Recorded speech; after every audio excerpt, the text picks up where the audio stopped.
তারেক রহমান সাহেব ফেরত আসছেন, 17 বছর পরে ফেরত আসছেন, এবং উনি নিঃসন্দেহে বিএনপির কর্ণধার। এবং আই স্যালুট জিয়াউর রহমান সাহেব, কারণ ওনার সান্নিধ্য আমি 2 দফায় একটু একটু পেয়েছি। আমার তার প্রতি মারাত্মক দুর্বলতা। আর বেগম খালেদা প্রসঙ্গ আমি এখন আনলাম না, সে কারণে বলছি তারেক রহমান সাহেব আসবেন, এটা নিঃসন্দেহে একটা টার্নিং পয়েন্ট হবে। কিন্তু প্রশ্ন হচ্ছে এই যে উনি যে আসতেছেন, এখানে আসার পর ওনাকে অনেকগুলা সিদ্ধান্ত দিতে হবে, পরিষ্কার দিতেই হবে। গল্প আমরা যতই করি, 1 নম্বর উনি আসলে যেটা সবচেয়ে বড় বেনিফিট বিএনপির দলের হয়, সেটা দলের ভিতরে কিছু ফ্যাকশন দেখা যায়, ফ্যাকশন, যে এই একটা মত দেয়, ও একটা মত, এরকম একটা বিশৃঙ্খলা দেখা গেছে, হয়তো সেটা এক জায়গায় চলে আসবে সে আসার পর, কারণ সে হবে সেন্টার পয়েন্ট। সেটা একটা বেনিফিট হবে, বিরাট বেনিফিট। পাশাপাশি এই বিএনপি বলেন, জামাত বলেন, অন্যান্য রাজনীতি বলেন, এই সরকারকে যে তীব্র এবং ন্যাকেড ভাষায় যে সমালোচনাগুলো করেছে, রাজনৈতিক দল বাদ দিলাম, এমন অনেক ব্যক্তি আছে যে নর্মাল করছেও এই সরকার প্রধান যিনি তার বাড়ির বারান্দায় যেতে পারবে না, তারাও তাকে অথর্ব অকথ্য ভাষায় কথা বলছে, সমালোচনা করেন আপনি।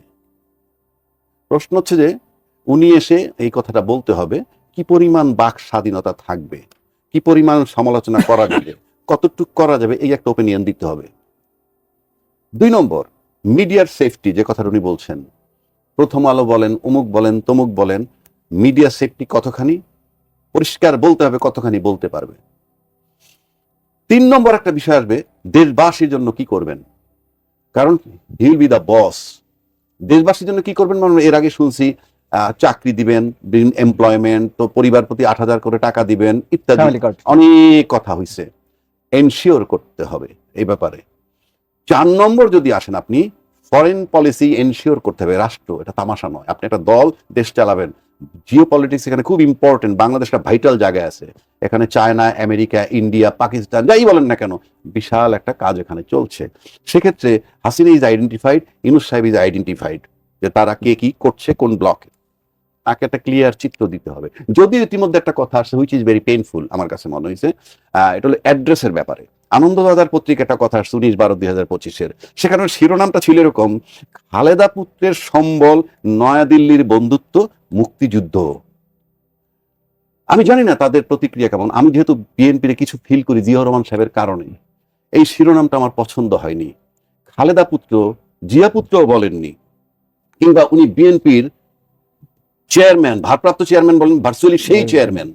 এত বড় একটা দলের, যে দলটা 3য় বা 3বার ক্ষমতায় ছিল, 3বার, একটা টার্ম ছোট অল্প দিন সেটা ভিন্ন, 3বার ক্ষমতায় ছিল, তাদের যাকে আমরা বলি বাংলাদেশের মহানায়ক, সামনের প্রধানমন্ত্রী আগামী দিনের, তাকে যখন একটা পত্রিকা এইভাবে অ্যাড্রেস করে, রাষ্ট্র করলে বিদেশ মন্ত্রণালয় করতো, সেটা একটা চ্যাপ্টার, কিন্তু একটা পত্রিকা যখন করছে, এটা আমার কাছে মনে হয় যে ভালো লাগেনি, 1 নম্বর। 2 নম্বর হচ্ছে বিএনপির তরফ থেকে আমরা কোনো প্রতিবাদ পাইনি, যেটা আমার কাছে খুব গুরুত্বপূর্ণ।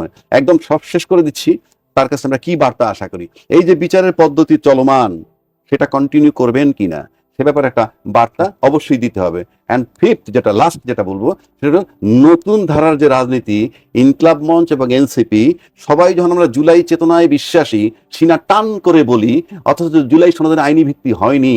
কেন হয়নি? সবাই মিলে যখন একটা কাজ করলাম, তারপরে আইনি ভিত্তি হলো না, সেটা গণভোটে যদি হয়, তারপরে সংসদ অ্যাপ্রুভাল দিলে, এই জায়গাটা সম্পর্কেও ওনার একটা ইয়ে দিতে হবে, যে উনি এটাকে কিভাবে অ্যাকসেপ্ট করছেন না রিজেক্ট করছেন, তার উপরে নির্ভর করবে সামনের নির্বাচন। 2 নম্বর, হাদিকে যখন গুলি করা হইলো, তখন সিসি বলল এটা একটা বিচ্ছিন্ন ঘটনা, এইগুলো আগেও হয়েছে, অথচ সে পতাকা অর্ধনির্মিত ছিল রাষ্ট্রীয়, তাই ঘটনাটা বিচ্ছিন্ন না। তো এই সিসি যখন ইমেচিউর কথাবার্তা বল, পাশাপাশি সিসি আবার এটাও বলছেন উনি ব্লেম নিতে রাজি না, এই সম্প্রতি আজকে বোধহয় বলছে, তার মানে কি উনি নিজেই তো নির্বাচন করতে পারবেন বলে সরে যাওয়ার এভরি পসিবিলিটি একটা সাউন্ড দিয়ে রাখলো বাজারে। পাশাপাশি আপনি যদি দেখেন যে আপনি পুরনো অস্ত্র, যে অস্ত্র লুট হয়েছে, পুলিশের অস্ত্র, এবং যে পরিমাণ অস্ত্র অবৈধ আছে আমরা টের পাই, গত 5ই আগস্টের পর থেকে এ পর্যন্ত কোনো অস্ত্র উদ্ধার হয়েছে বলে আমাদের জানা নাই। তার পাশাপাশি সরকার আবার নিরাপত্তা দিতেছে প্রার্থীদেরকে, তার মানে কি এটা এনশিওর করে যে আপনার প্রশাসনিক অবস্থাটা কি, নিরাপত্তাহীনতায় কি পরিমাণ আছে। তো সবকিছু যদি আপনি মিলান, নির্বাচনের পরিবেশ নাই, একদিকে সেটা যেভাবে এস্টাবলিশড হচ্ছে, আবার নির্বাচন ঠেকানো যাবে না এটা বলা হচ্ছে। তবে এর পরেও যদি নির্বাচন হয়, আমি নিশ্চিত করে বলে দিচ্ছি বাংলাদেশের ইতিহাসে এটা জঘন্যতম নির্বাচন হবে, এবং সেটা হবে রক্তাক্ত নির্বাচন। এবং এই নির্বাচনের মাধ্যমে যারা টেক ওভার করবেন, টেক ওভার করার পরে টের পাবেন। নির্বাচনের ভিতরেই থাকি এখন, আপনি দেখেন আমাদের কিন্তু এখন নির্বাচনী প্রচারণা থাকার কথা তুঙ্গে, যে সবাই নির্বাচনমুখী। 1, 2 নম্বর, প্রত্যেকটা দল তার নিজ নিজ ম্যানিফেস্টো দিতে থাকবে, আর কোনো কথা নেই, শুধু নিজ নিজ ম্যানিফেস্টো। হয়তো তারেক রহমান সাহেব আসলে ব্রড আকারে দিবেন, কিন্তু ওনার দলের তো প্রত্যেকের বলতে, আমি তো দেখি না আমার এলাকায় যে যাচ্ছে দিচ্ছে, এবং প্রত্যেকে প্রার্থী নিজেরই প্রশ্ন, নির্বাচন হবে তো? এই প্রশ্নটা কেন আসবে? একদিকে সরকার যখন বলছে যে কোনো শর্তে নির্বাচন হবে, নির্বাচনকে বাধা দেওয়ার কেউ নাই, ঠিক তখন আমরা উল্টা দিকটা এসে বলতেছি নির্বাচন হবে তো। মানে মানে এই প্রশ্নটা 1 নম্বর, যে তখন হয়তো বলবেন এই ক্ষমতা নেওয়ার আগেই ভালো ছিলাম। মাহবুব কামাল। না, সবচেয়ে বড় বিপদটা কোথায়, আমি ভালো কিছু দেখি না, এটা বলতেছি অনেকদিন থেকে বলতেছি। সবচেয়ে বড় বিপদটা কোথায় জানেন? একটা ছোট ঘটনা বলে নেই। এক বিদেশি আসছে বাংলাদেশে, তো দেখে একটা মিটিং এ এক বক্তা বক্তৃতা করতেছে, তো সে তো লাফায় লাফায় চিৎকার করে করে বলতেছে আর কি। তো এই বিদেশি তো এই দৃশ্য কখনো দেখে নাই, কি ব্যাপার, লোকটা এরকম করতেছে কেন? তো পাশের লোকরা জিজ্ঞেস করছে, ভাই হোয়াই ইজ সো অ্যাংরি, এই লোকটা এত ক্রুদ্ধ কেন? Is in a threat of being murder, তাকে কি কেউ হত্যার হুমকি দিছে নাকি? দেখেন, রাজনৈতিক নেতা বক্তৃতা দিচ্ছে আর বিদেশি ভাবতেছে তাকে কেউ হত্যার হুমকি দিছে, এই জন্য সে এত খেপে গেছে। প্রবলেমটা তো ওই জায়গায়। আমাদের দেখেন, মানে হিউম্যান পলিউশন হয়ে যাচ্ছে, ঠিক আছে? আমরা তো আগে air pollution, water pollution, environmental pollution, এখন হিউম্যান, মানুষ দূষিত হয়ে যাচ্ছে, মানুষ বেপরোয়া হয়ে যাচ্ছে, মানুষ দিক বিদিক জ্ঞান শূন্য হয়ে পড়ছে, এবং মানুষের মধ্যে ইনস্যানিটির উপাদান ধীরে ধীরে শক্ত হচ্ছে, উন্মাদনার। এই মানুষ নিয়ে, আর সবাইকে বলছি না, মানে suitable amount of size of population, সবাই নিশ্চয়ই নয়, তো 20% লোকের মধ্যে যদি ইনস্যানিটি থাকে, উন্মাদনা থাকে, হ্যাঁ, তাইলে, এবং উন্মাদনা কিন্তু এটা কিন্তু সংক্রামক ব্যাধি, এটা ইনফেকশাস, হ্যাঁ, এবং এপিডেমিক এটা। তো যেহেতু উন্মাদনার একটা চর্চা হচ্ছে, উন্মাদনার একটা চাষ হচ্ছে, হ্যাঁ, তো এগুলি ধীরে ধীরে ধীরে ধীরে মানুষকে পলিউটেড করে ফেলবে, হ্যাঁ, করে ফেলবে, এবং এই বিপদটা এই জায়গায়। তো ফলে আমি একটা শব্দ খুব ব্যবহার করি, অনেকে ভাববে যে আমি এত রিপিট করি কেন। আমি শব্দটা হচ্ছে কমফোর্টেবল ইলিউশন। আমরা যারা কমফোর্টেবল ইলিউশনে ভুগতেছি, একটা আরামদায়ক মরিচিকা, হ্যাঁ ভালো কিছু হবে, তারেক রহমান আসতেছে, এইটা সেইটা নির্বাচন, ইট ইজ ইলিউশন। এই ইলিউশন ভঙ্গ হতে বাধ্য, কারণ যেখানে আমরা সবাই চাই, এটা তো সুরের একটা হচ্ছে বাস্তবতা, আর একটা আমি কি চাই। আমি চাই যে সমাজটা ভালো হোক, তার মানে আমি যে বলতেছি যে কমফোর্টেবল, তার মানে কি আমি নেগেটিভ না, আমি চাচ্ছি দেশটা ভালো হোক, কিন্তু ভালো হবে না, ইটস ইলিউশন। এবং আমাদের আওয়ার চিফ অ্যাডভাইজার, তারা মিডিয়া কি জিনিস এটা বোঝেই না, হ্যাঁ। এবং একবার আদালত শেখ হাসিনাকে বলছিলেন রং হেডেড। আমার কাছে মনে হচ্ছে যে অ্যাডভাইজারি কাউন্সিল অনেকে রং হেডেড, মানে দে আর নট নর্মাল বিইং, মানে তারা বোঝেই না যে মিডিয়াটা কি জিনিস, হ্যাঁ। দেখেন, মানে সভ্যতা বিরোধী সবচেয়ে ভয়ানক দৃশ্য কোনটা এই যাবৎকালের ইতিহাসে, সেটা যদি আমাকে বলেন, তাইলে সেটা হিরোশিমা নাগাসাকির যে রেডিয়েশন এবং সেই আগুন। আমাদের যে সভ্যতা যতটুকুই হয়েছে, সেই সভ্যতায় সবচেয়ে ভয়ানক দৃশ্য হচ্ছে দুটি মিডিয়ার সারা শরীরে আগুনের লেলিহান শিখা। এবং তার চেয়েও ভয়ানক হচ্ছে যে আইন শৃঙ্খলা বাহিনীর 20 মিনিট করুণা ভিক্ষা, 20 মিনিট ভিক্ষা চাওয়া, মানে খুব প্যাথেটিক, মানে মর্মান্তিক এগুলো আর কি। কেন বললাম সভ্যতা বিরোধী? দেখেন, সভ্যতার বিকাশে সবচেয়ে বেশি ভূমিকা রেখেছে কিন্তু মিডিয়া। এবং বলা হয়ে থাকে যে, যেমন আমাকে 20 বছর আগে আমার এক মানে জুনিয়র ফ্রেন্ড, আমি তাকে জিজ্ঞেস করে, আচ্ছা বলো তো, মানে which is the strongest authority in the world? সে আমাকে বলছিল যে হোয়াইট হাউস। নো, আমার উত্তর ঠিক হয় নাই। স্ট্রংগেস্ট অথরিটি হচ্ছে মিডিয়া মোগল যারা, যেমন রুপার্ট মার্ডক, টেড টার্নার, এরা। কারণ এরা মানুষের বিহেভিয়ারাল প্যাটার্ন, মানুষ কি খাবে, কি পড়বে, তার চিন্তা কি হবে, এগুলো কন্ট্রোল করে, হ্যাঁ, এগুলো তারা কন্ট্রোল করে, ফলে তারা স্ট্রংগেস্ট। হোয়াইট হাউস একটা দেশকে ধ্বংস করে দিতে পারে, কিন্তু একটা মানুষকে সে কন্ট্রোল করতে পারবে না, ধ্বংস করতে পারবে, কন্ট্রোল করে মিডিয়া। সো এইটা strongest authority in the world. এবং এই জন্য বলা হয় media is the most powerful entity on earth, এটা বলা হয়ে থাকে কিন্তু। এবং মানে দেখেন এই মিডিয়া সম্পর্কে অনেক কথা আছে, এগুলি তারা পড়ে কিনা, তা বুঝে কিনা আমাদের অ্যাডভাইজারি কাউন্সিল বা আমি আমি আই মিন ডাউট। যেমন জেফারসন একটা কথা আছে, রাষ্ট্র না থাকলেও চলে কিন্তু সংবাদপত্র থাকতে হবে, রাষ্ট্র না থাকলেও চলে।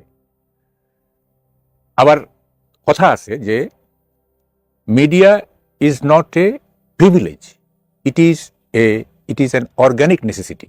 এটা কোনো সুযোগ না, মিডিয়া কোনো সুযোগ না যে আমাকে সুযোগ দিচ্ছে কথা বলা, তা না, এটা একটা অর্গানিক নেসেসিটি। যে জৈব জিনিসগুলো যেভাবে জন্মায়, মিডিয়া সেভাবে জন্মায়, এটা একটা নেসেসিটি। তো ফলে এগুলি আমরা বুঝি না। হ্যাঁ, তো মিডিয়াকে বাদ দিয়ে কোন সভ্যতা গড়তে চাচ্ছেন আপনারা, মানে কোন দেশ গড়তে চাচ্ছেন, এটা তো আমাদের মাথায় ঢুকে না। হ্যাঁ, আমি একটু ছোট্ট আপনি এখানে একটু জানতে চাই, আপনি কেন বলছেন যে অ্যাডভাইজারি কাউন্সিল বা যারা উপদেষ্টা আছেন তারা মিডিয়া বোঝেন না? আপনি এই নুরুন কবিরের ইয়েটা শুনছেন তো না? উনি অনেককে ফোন দিয়েছেন অ্যাডভাইজারি কাউন্সিল, কোনো রেসপন্ড করে নাই। তার মানে কি? তারা বুঝতেই পারে যে মানে দুইটা মানে বিগেস্ট মিডিয়া তো আমরা, তাই না, প্রথম আলো এবং তো বুঝতেই পারে না যে এটা কি হচ্ছে না। যদি তারা যদি if they could feel the gravity of the situation, তাহলে তারা অ্যাক্ট করতেন, তারা তো অ্যাক্ট করেন না। প্রেস সচিব বলছে অনেক চেষ্টা করেছেন কিন্তু আসলে কিছু করতে পারবে। আরে এটা কোন, আরে ওখানে তো আর্মি ছিল, আর্মিকে অ্যাক্টিভেট করবে না? একটা ফোন কলই তো এনাফ যে মব সরাও। চিফ অ্যাডভাইজার যদি মানে যদি এই আর্মিকে বলতো যে এই মব আমি দেখতে চাই না, থাকে এই মব, অনেকক্ষণ ধরেই তো তারা এগুলি করছে, তাই না? এইগুলি বলে লাভ নাই। তারপর দেখেন আরেকটা জিনিস এখানে আছে, আপনি এগুলো কথায় কথা আসে আর কি, এই দুইটা তো প্রাইভেট প্রপার্টি, তাই না? হ্যাঁ, তো আমরা তো সমাজতান্ত্রিক দেশ না যে প্রাইভেট প্রপার্টি থাকতে পারবে না, এটা পুঁজিবাদী দেশ।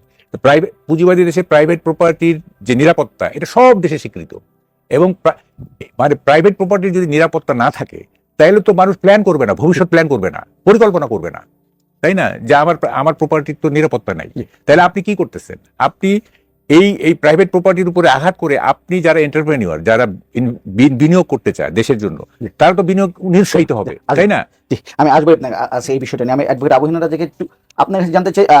মাহবুব কামাল সাহেব উনি মিডিয়া নিয়ে কথা বলতে চান, আমি একটু আপনার কাছে আপনার মতামত জানতে চাইবো। সেটা যে এই কয়েকদিনের যে ঘটনা ঘটলো, আমি বিশেষ করে ওসমান হাদির মৃত্যুর পর আমরা যে রিয়াকশনগুলো দেখলাম, বিভিন্ন মিডিয়া হাউসে হামলা হয়েছে, সাংস্কৃতিক প্রতিষ্ঠানে হামলা হয়েছে, তারপরের যে ঘটনাগুলো, আমরা তো আপনার কাছে কি রাজনীতির মানে রাজনীতিটা এখন কি রাজনীতিবিদদের হাতে আছে, বা তারা কন্ট্রোল করতে পারছে পুরোটা, এটা আপনার কাছে মনে হয়? ধন্যবাদ আপনাকে এবং আমার বিজ্ঞ সমালোচক এবং আপনার এটিএন নিউজের স্বাধীন সংলাপের দর্শক শ্রোতা সবাইকে আমার শুভেচ্ছা। আপনি একটা জিনিস লক্ষ্য করবেন যে বাংলাদেশের মানুষ আমরা এখন এত বেশি এম্বিশাস হয়ে গেছি। এম্বিশাস তো বুঝেন যে উচ্চাভিলাষী এবং তার সাথে টাকা পয়সার সম্পর্ক থাকে। আপনি একটা কথা আছে না, আপনি বেহেশত বানাবেন কিন্তু আপনি বেহেশতে যাওয়ার জন্য চেষ্টা করেন না। আপনি মনে করেন টাকা হইলে বেহেশত হবে, আপনার রাজপ্রাসাদ হলে বেহেশত হবে, মার্সিডিজ গাড়ি চালালে বেহেশত হবে, সবকিছুতে কিন্তু ঘুরে ফিরে টাকার সম্পর্ক। আর আপনি যদি যত জগৎ মাইনাস করতে পারবেন, এস্টাবলিশমেন্ট কমাইতে পারবেন, দেখবেন আপনার এমনি শান্তি। এই কথাটা কেন বললাম? আমরা এত বেশি কর্পোরেট হয়ে গেছি যে হাদি একটা জীবন্ত মানুষ, তাজা একটা মানুষ, আপনি প্রকাশ্য দিবালোকে গুলি করে মেরে ফেললেন বললাম কেন, ফাইনালি মারা গেছেন। এর আগে কয়েকদিন আগে, তার কয়েকদিন পরে বোধহয় এনসিপির কে মারা গেল। আজকে পাইলাম একটা নিউজ, কামাল ভাই বলতেছিলেন ওই যে গণ অধিকার পরিষদের কে ডেড বডি পাওয়া গেছে। জীবনটা খুব ইম্পর্টেন্ট মানুষের জীবনে। আপনি দেখেন মিডিয়া নিয়ে অবশ্যই এই যে প্রথম আলোতে হামলা হয়েছে, ডেইলি স্টারে হামলা হয়েছে, প্রত্যেকে কিন্তু হাদির এটাকে বলেই ওই মিডিয়াটাই চলে যায়। আমি চ্যালেঞ্জ থ্রো করছি বাংলাদেশকে, প্রত্যেকেই হাদির জন্য খুব কষ্ট পেয়েছে, এক লাইন দুই লাইনে শেষ করেই মিডিয়ায় চলে যাচ্ছে। প্রথম আলোর উপরে হামলা, তো ডেইলি স্টারের উপরে হামলা, অফকোর্স আমি তীব্রভাবে নিন্দা করি। আমি এত টকশো করি, 32 নম্বরে যেদিন হামলা হয়েছে আমি বলছি ইয়েস, যেটা শেখ হাসিনা যাওয়ার পরপর যেগুলি আমি তীব্র নিন্দা করছি, উই ক্যানট অ্যাকসেপ্ট ইট। কিন্তু আপনার জীবনে মানুষের জীবনটা কিন্তু অনেক গুরুত্বপূর্ণ। অলরেডি কিন্তু প্রথম আলো পত্রিকা বেরোচ্ছে, ডেইলি স্টার পত্রিকা বেরোচ্ছে, কারণ এটা হলো জড় জগৎ, you can make it, you can recover it.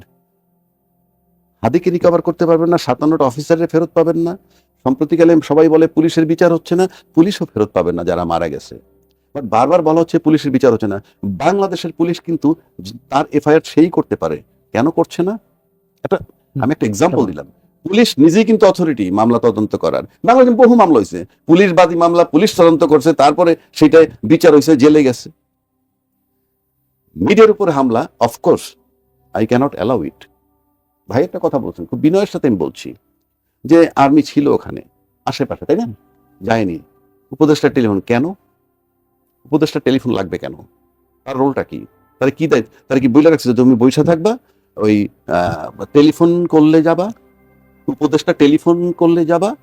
Is it একটা উপদেষ্টা স্ট্যাটাসে কাভার করে? মাঠে যে আর্মিটা আছে তারা টেলিফোন করবে, কারণটা কি? তাকে তো ম্যাজিস্ট্রেসি পাওয়ার দিয়ে দায়িত্ব দিছে, জাননি কেন? সেই কৈফিয়ত চান না কেন? কেন চান না? আপনাদের চোখের সামনে ভাঙছে, তাইলে চাচ্ছেন না কেন? এক। দুই, যে প্রথম আলোতে ভাঙছে না আগুন দিছে, ফাইন, আপনি তাকে গ্রেফতার করলেন, ভালো কথা, অফকোর্স গ্রেফতার করবেন। আপনি হাদি হত্যার আসামি পান না, অথচ দীপু হত্যার আসামি অলরেডি গ্রেফতার কিছু এবং রিমান্ডে আছে। আপনি পার্থক্যটা বোঝেন।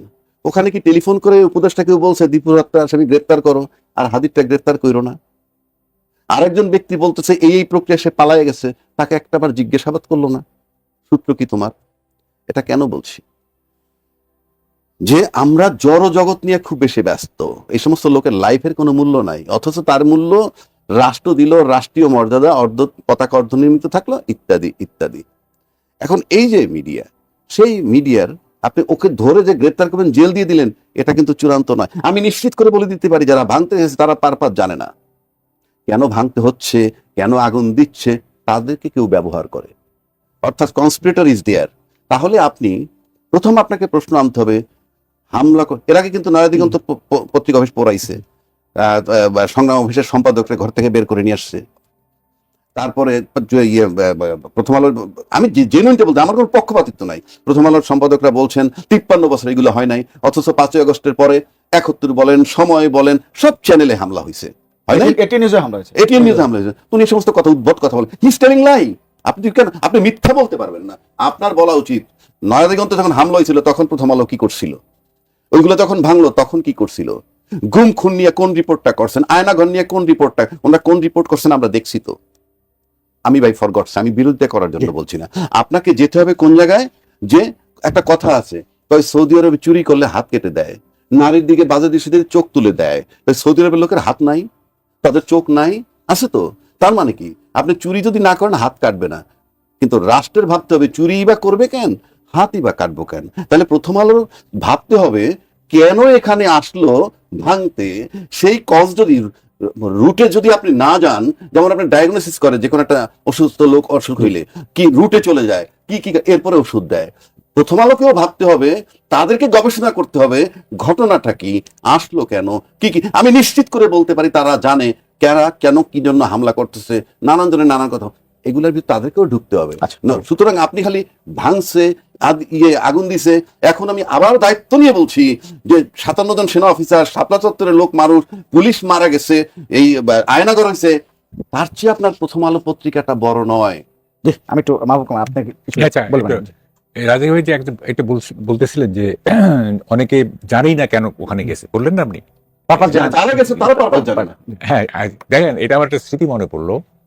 এই যখন সালমান রুশদির যে সাটানিক ভার্সেস নিয়ে যখন কথা উঠলো, তখন আমাদের জায়জাদিন অফিস ছিল, তো বেলুড় দিয়ে একটা মিছিল যাচ্ছে, সালমান রুশদির ফাঁসি চাই, সালমান রুশদির ফাঁসি চাই। তো আমি একটা মিছিল থেকে একটা ছেলেকে ডাক দিলাম, আমি বললাম আচ্ছা সালমান রুশদি কি করছে, হ্যাঁ বলেন তো দেখি। তো বলে যে এটা কি বলে যে মহানবীকে ই করছে ইত্যাদি। তার মানে কোথায় কি বলছে, এটা সাটানিক ভার্সেসটা কি? সে সাটানিক ভার্সেস নামই শুনে নাই, এইটা গল্প উপন্যাস না কবিতা কিছু জানে না, খালি জানে যে আল্লাহকে ই করছে, আমাদের নবীকে ইয়ে করছে, কিছু জানে না সে। এখন দেখেন এই যে যারা যায় আর কি, যারা এই যে হুজুগে যারা যাচ্ছে আর কি, মাস্টার মাইন্ড থাকে, কিন্তু অধিকাংশ কিন্তু জানেই না যে তারা কি করতে যাচ্ছে।